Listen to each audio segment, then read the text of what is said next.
Betul, ini tadi sudah sempat saya singgung. Jadi asesmen ini sangat penting sekali karena asesmen inilah salah satu kita melindungi supaya kreativitas yang dibuat mahasiswa itu tetap bisa dipertanggungjawabkan. Jadi apalagi kita untuk menanamkan karakter-karakter mahasiswa ini juga kita nanti masukkan dalam asesmen ini. Nah, ada beberapa hal yang bisa dinilai. Pertama itu adalah mahasiswa memahami konsep yang dipelajari. Kemudian mahasiswa mampu menjelaskan budaya atau kearifan lokal yang diangkat. Kemudian ketiga, apakah mahasiswa melakukan observasi atau wawancara dengan sumber yang tepat? Nah, ini tadi. Dan yang keempat, apakah produk digitalnya akurat, etis, dan edukatif? Nah, ini yang keempat ini yang juga kita tandai, akurat, etis, dan edukatif. Sehingga nanti kontennya tidak hanya sekedar viral, tetapi kita sebagai dosen juga harus memastikan bahwa konten-konten itu tidak mengarahkan ke masyarakat untuk hal-hal yang negatif, karena kita memiliki tanggung jawab moral di situ. Jadi asesmen harus autentik. Mahasiswa tidak hanya dinilai dari bagusnya desain, tetapi dari kedalaman pemahamannya, ketepatan datanya, sikap menghargai budayanya, dan manfaat produk bagi pembelajaran atau masyarakatnya. Jadi dari asesmen autentik inilah harus kita sampaikan kepada mahasiswa, sehingga mahasiswa ketika membuat produk yang kreatif tadi itu, mahasiswa tetap bisa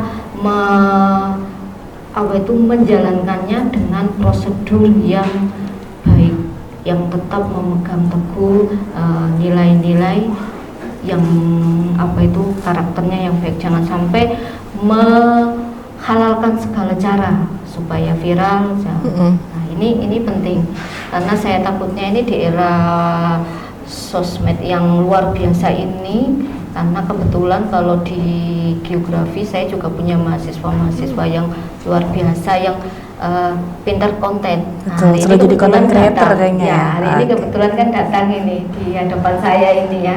Nah, ini juga hadir luar biasa saya kalau melihat, cuman ya seringkali kita tentunya tetap mengiringi, kita tentunya tetap merangkul supaya nilai-nilai dari konten yang diberikan adalah yang sudah kita filter. Jadi tidak hanya sekedar viral, supaya ada bedanya dengan konten kreator lain ya. Konten kreator akademik dan konten kreator yang tidak akademik. Jadi supaya dari konten-konten, siapa tahu nanti mahasiswa-mahasiswa kita dari Unikama melahirkan kreator-kreator yang handal, yang profesional, tetapi tetap menjaga nilai-nilai kearifan lokal dan karakter yang kuat.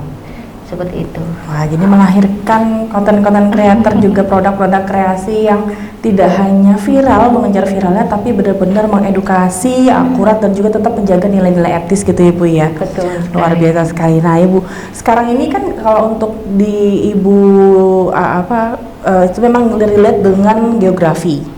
Tapi apakah dengan penerapannya etnopedagogi digital ini juga bisa digunakan di segala multidisiplin? Karena ini mahasiswanya semuanya dari geografi, ada yang hadir di sini, ada berapa orang? Oke, yang lainnya dari ada PG PAUD, PG SD mungkin sama kayak Ibu Arlinta, ya PPKN. Jadi kan banyak multidisiplin, bahkan mungkin di luar ilmu pendidikan gitu Ibu ya. Apakah ini masih bisa relate juga atau bisa diterapkan juga Ibu? Ya. Pada dasarnya semua mata kuliah dapat mengintegrasikan etnopedagogi digital, tetapi bentuk penerapannya harus disesuaikan dengan karakteristik dan juga capaian pembelajaran masing-masing. Sehingga misalnya saya ambil contoh pada pembelajaran Pancasila, budaya lokal dapat digunakan untuk mempelajari gotong royong, musyawarah, toleransi, dan tanggung jawab sosial. Jadi bukan berarti semua unsur budaya harus dimasukkan ke dalam setiap mata kuliah. Integrasi harus relevan, logis, dan juga mendukung kompetensi yang akan dicapai. Seperti itu. Jadi tetap bisa digunakan Ibu ya, tapi balik lagi ke karakter masing-masing dari disiplin ilmu sehingga bisa disesuaikan gitu ya Ibu ya, bagaimana penerapan dari etnopedagogi digital ini. Ide-idenya luar biasa sekali Ibu. Nah sekarang sebagai dosen, bagaimana Ibu sebagai dosen ini bisa mengintegrasikan unsur-unsur budaya lokal tanpa mengurangi capaian pembelajaran akademik, karena kan di dalam kampus juga pasti ada capaian harus dipenuhi, seperti itu. Ya, pertama yang kita lakukan adalah menganalisis capaian pembelajaran terlebih dahulu, bukan memulai dari keinginan untuk mengintegrasikan budaya. Dosen terlebih dahulu menentukan konsep dan kompetensi yang harus dikuasai oleh mahasiswa. Setelah itu, dosen memilih unsur budaya lokal yang paling relevan untuk membantu mahasiswa memahami konsep tersebut.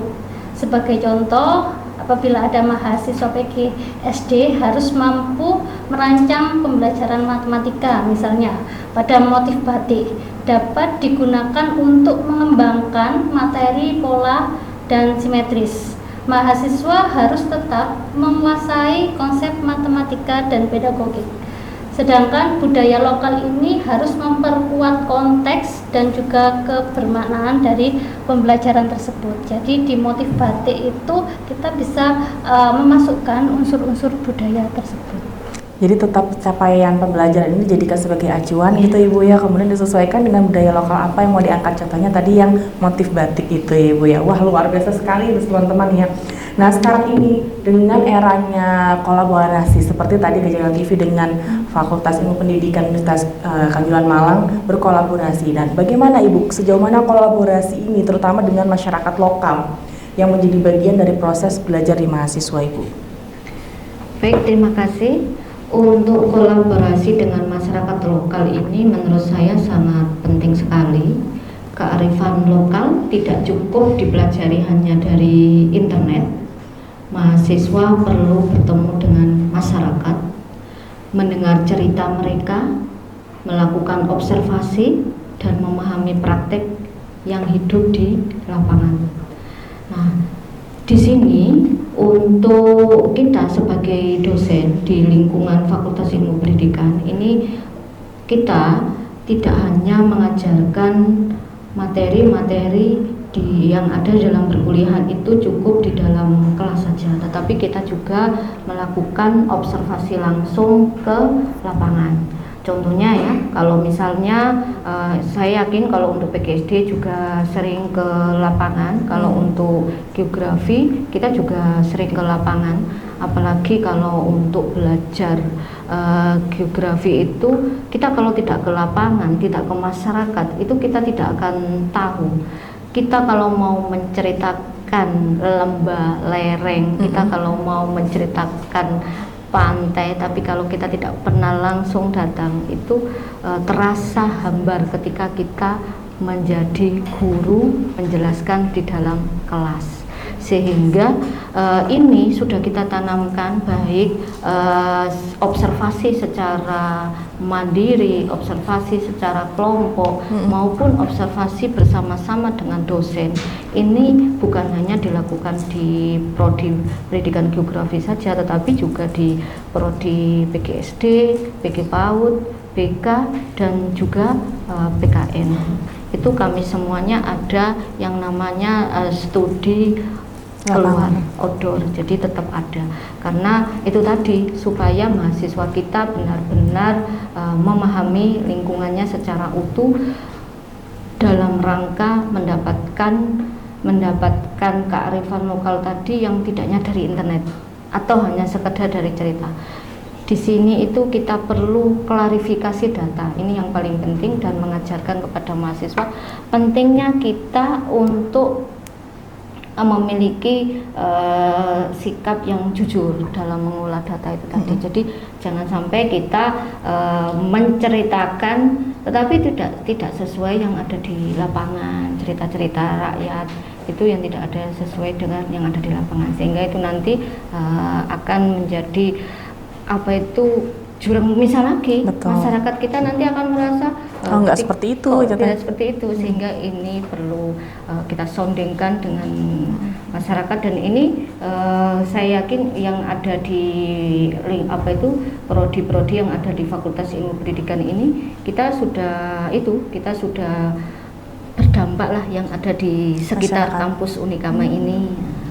Nah, biasanya kegiatannya anak-anak, contohnya ya, kita tidak hanya menyerukan untuk kebersihan lingkungan saja, tetapi Fakultas Ilmu Pendidikan yang digawangi oleh Bu Dekan, Bu Sisil, ini juga Langsung action. menggerakkan langsung action bagaimana kita mulai dari membersihkan lingkungan di kampus.